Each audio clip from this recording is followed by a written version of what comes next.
Welcome to the Summit Exchange. Today, Superintendent Joe Iacono and Student Services Coordinator Kristen Nowak will be sitting down and chatting with Director of Curriculum Instruction, Corey Hoynacke.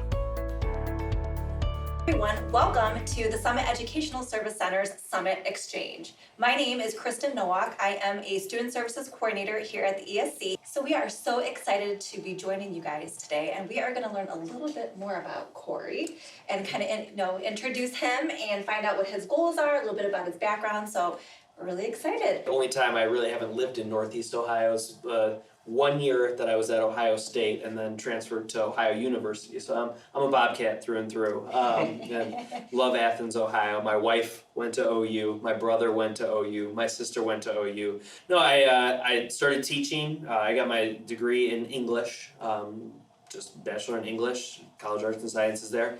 And then went to John Carroll for 1 year to do their intensive school-based masters and get your teaching license, and then taught for 6 years at Mayfield High School, taught English there, coached girls soccer, coached boys tennis, coached girls tennis, so both JV, varsity, head coach, all those things. And then while I was doing all that and starting a family, also got my admin license and master's from Ursuline College.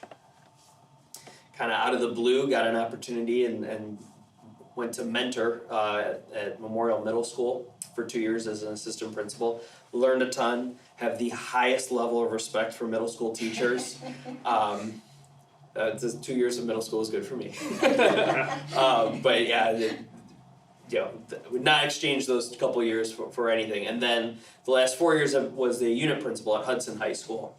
And did everything from testing to discipline to working with staff to curriculum to really just getting to experience whole different aspect of the educational world, and now here. So I am thrilled to have this opportunity and start in this position. It's been a whirlwind of the last 3 weeks or so, but it's been great. So Yeah, we're so excited to have you. Oh. Well, listen, we're really glad to have you here, and you've indicated that your position is curriculum director.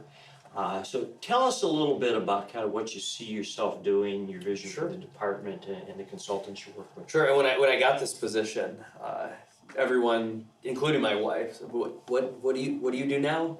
What is your position? What is your role? At least early on here, I mean, it's been a lot of listening and a lot of understanding and a lot of learning and just figuring out kind of where we stand with everything, what we do well, are there areas for growth, things along those lines, meeting with my staff. I have a wonderful team that I've been getting to know over the course of the last month and a half, but more so now. And so we've been doing work on everything from curriculum mapping to OTES to OPES, so all those teacher evaluation, administrator evaluation systems. Working through, I am passionate about instructional technology, so got a couple presentations coming up here, done one already and a few more coming up with certain districts to talk through, one-to-one technology and strategy and things along those lines. I mean, really it's just, sort of whatever the academic umbrella in a district needs. A lot of this past 3 weeks, today I'm going out to Norton School. Been trying to get around to all of our member districts just to ask, what do you need?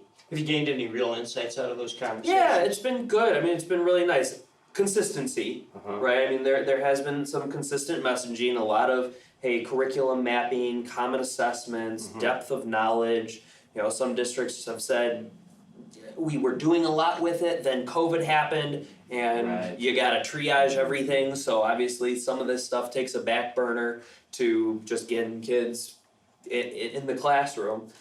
But that's been kind of the consistent need. There are some districts, when I told them, hey, I love instructional technology, I'm working on my doctorate right now, focused on curriculum and instructional technology. So when I told them that, I said, maybe we have you come out, because we bought Chromebooks for everybody, but we didn't do any PD on what to do with them. So, kind of we're slowly starting to get back hopefully to that, a little bit of normalcy, and people can say, I think we had talked about it. I Absolutely. think the superintendent, one of them said in one of your meetings, like, oh my gosh, we're talking about school. Yeah. We're not talking about a disease. And then we got pulled back. Yeah, at least exactly. briefly. Yeah, right. I got So, yeah. Yeah, so it's been great. I mean, like I said, a lot. I feel like the first couple months here, it's just going to be a lot of listening, a lot of learning, a lot of feeling things out. But I've got an amazing team that I'm doing it with. Makes a lot of sense. Thanks. So coming from role in a district, what is, this is kind of like a two-part question. So what is the one thing that you're most excited about being here at the ESC? And what was is there anything that was really surprising to you about your role here? So, most excited. I don't know if I'm wired incorrectly. I don't know. I don't know if that's the right word for it or not. I go back and I think Joe's heard this story before. I think it was my first or second year of teaching. We were doing curriculum mapping. It was the first time I ever went through that process. It was 4 full days throughout the school year. And by about the afternoon of day 2, everyone was like pulling their hair out, like, this is done. I can't talk about, a Pride and Prejudice assessment and how it ties into the standards anymore. Just, that's enough, Mr. Darcy, for me. So I loved it. I was kind of trying to rally the troops, like, come on guys, we got this. And since then I've just really been drawn to curriculum. Now, as a unit principal, right? I was gonna say, that's how we know you're curriculum. Right, yeah, I mean, I think it's fascinating to think about, what do we teach and why do we teach it? And then what don't we teach and why don't we teach it? And kind of that unwritten curriculum too, it's so interesting, the layers on top of layers, at least I think so. So now, for the first time, I did as much as I could, but there's only so many hours in a day, and when you're dealing with, hey, Johnny got in a fight, and then you got to do teacher evaluations on top of planning ACT tests, or it's just, you can only do so much. Now I'm just thrilled to get to really hone in on this and focus and think about these things and do some of that. So that's what I'm most excited for, just that opportunity. That's awesome. Is there anything that you were surprised about with your role here? Surprised about? No, okay, here's an example. Got a call from a district. I said, hey, we are reaching out to you because we want to do some PD for our administrative assistants, our secretaries, our aides. Can you do something? I said, sure, yeah, what do you need? So I guess, I don't know if surprise is the right word, but just you don't know what you don't know. Mm-hmm. And I didn't know that in a couple weeks here I would be doing a PD for, potentially administrative, so just getting the opportunity to think about how far reaching this position could really be. So, exciting. Yeah, that's great. That's a good opportunity. Right. Sometimes, and I think it's great that a district would ask for the support. Absolutely. It's fantastic. Let me give you a kind of a reflection question. You've talked about the positions you've held in your career. You're a teacher, you're at the middle school, and I shared that with you by the rounds of 7 years. No offense to any middle school teachers, you are you're all saints. I actually liked being a middle school principal as well. Yeah. I was a school psych in middle school. Yeah. There I you liked go. it too. It's just a different world. That says something about us. I'm not sure exactly what, but now, think about the positions you've held in your career, and I think I heard you say 3 different districts, whether as a teacher, coach, administrator. Tell me something you've just learned along the way that you kind of take in your career and you remember, and it kind of drives you a little bit. Yeah. Communication. I don't know if that's a canned answer or response or not, but man, if I could go back to talk to myself, whatever it was, 13 years ago, to where I am now, and it's something I pride myself in and do well, but I feel like you can always get better at it. It's just thinking about how important that is for everybody, for the students, for parents, for fellow, teachers, working on PLCs, all those things, and just being transparent and clear with everything. Anytime I go back and, it's always so funny, and I'm sure you both have been and felt this before, where I would do something during the school day, and then come home and reflect on it for hours and hours and hours. For example, situation where, and this was 6-7 years ago, a situation where, hey, a kid called another kid a name. Well, I disciplined the kid, talked to that student's parents, and then realized when I got home the next day, holy cow, I never even called the parents of the kid who was the victim in that. Oh no, I call them the next day and I'm not sleeping the whole night because I'm just thinking about how are these people going to react to me because their kid went. I call them the next day and they say, oh my gosh, I can't believe you're calling us. Thank you so much. Johnny didn't even mention anything about it. And but those are the ones, right, where it sticks with you and you just never forget. And so that's one we're communicating. Right? See, it wasn't a canned answer. It's a good answer. All right, fair enough. So, can you tell us a little bit, maybe some fun facts about yourself? All right, fun facts. Let's see. Well, I already told you where I went to school, and we bleed green and we bleed brown and orange in our house. So we are huge Browns fans. My son, his birthday party week, whatever you want to call it, extravaganza was over the last week, and he got a Myles Garrett jersey yesterday, and the look on his face was, I'm maybe a proud dad. Also, raising him right. Raise him right.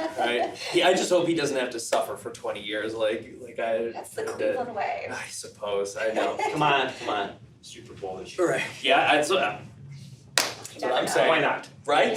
The odds are finally somewhat in our favor. Let's see some other things about me. I am a huge foodie.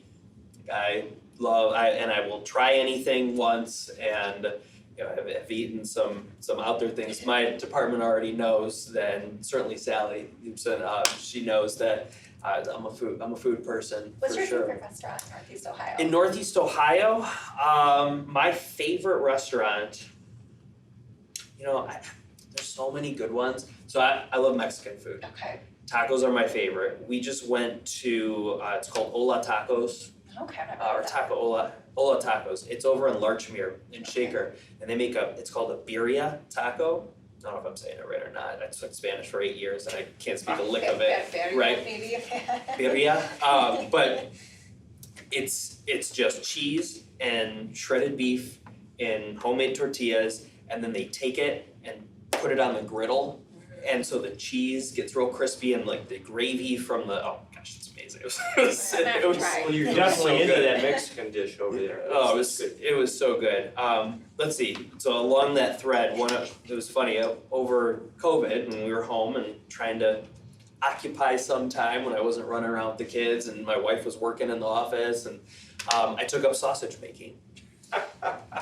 So from scratch, I have a meat grinder, I have a stuffer, I bought hog casings, Just Italian sausage. no, Polish well, I've done sausage. Italian, I've done brats. The one I really like to make is called linguiça, which is a Portuguese sausage that's a mix of bacon, pork shoulder, pork skin, which is harder to get than you might think, but I got a guy. I got my pork skin dealer. And then it's a mix of like port wine and paprika and oregano, and then my wife allowed me to buy a second smoker just for sausages, so I smoked them. I didn't see any of that on your resume. That was not on the resume, but And I'm glad to have you here, It's even a more than I pleasant- was it's a before, pleasant because surprise. we're going to view you as a resource. Yes. Well, I- I'm just thinking when we go back to actually having like our holiday gatherings Right. or in-person potlucks, you are Yeah. definitely signing up for the sausage. I will bring some. some in. Definitely set a level of expectation as well. So then I started to experiment a little bit also with, just different kinds I could make, and kind of once you get a feel for the ratios and everything. So I made like a pumpkin chorizo sausage for around Halloween last year, and that was pretty good. That was good. The woman who cuts my hair and my wife's hair, her husband hunts, so she brought me 2 bear shanks. So I made bear sausage. So that was pretty wild, and it turned out really well. It's not like anything you've ever tried. And I gave it to a buddy. He gave it to his wife without telling her what it was. That did not go over well at all. But so there's a fun fact about me. I love. That is super fun. I love It's doing super that. interesting. I don't know where you go from there. Well, that's great. We're going to be a little. Well, and on that note. We're going to be a little careful when you help with the preparation. There you go. Right. Yeah. No, we'd like to welcome you. We know you're going Thank to do you. a great job, and I think you'll enjoy working with your staff and our various school districts. So thanks for joining us. Thank you so much. And as Thank you. always, if you guys are interested in any of our services that we could provide, you can contact us here at the ESC, contact Corey at the Curriculum and Instruction Department. We're so glad you guys joined us today. We'll see you guys soon.